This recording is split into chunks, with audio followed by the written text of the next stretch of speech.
請投出。台南市長王偉體擔任開球貴賓，替全國媒體壘球賽揭開序幕。今年賽事以輻射社環300檔為主題，甲體育比賽轉變成文化甲歷史串聯的慶典，唔但有文化傳承的意義，嘛兼具媒體互動的功能，展現台南傳統甲創新的城市風貌。借着這個壘球賽，能夠大家能夠快快樂樂的跟我們所有的這個媒體同業一起交流，那也能夠這個來台南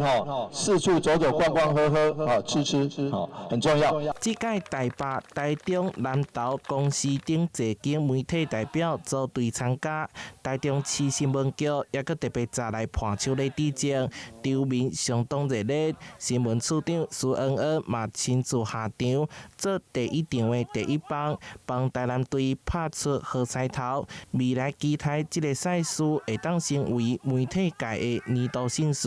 更加多媒體人士參與。來自全國各地的媒體來這邊打球哈，一方面我們也能夠善盡地主之誼，那跟我們台南市的媒體協會電子媒體協會一起合作，然後把這個活動辦得更好。那希望未來有更多人願意來這邊打球，一方面運動，一方面交朋友，一方面保南府城風光。經過規工的賽程，由地主隊台南隊以4場不敗的成績再度摕得冠軍。這場賽事由台南市電子媒體協會主辦，台南市府甲各界指導支持，希望透過球場的交流，讓全國媒體更加認識台南。台南新聞社會採訪報道。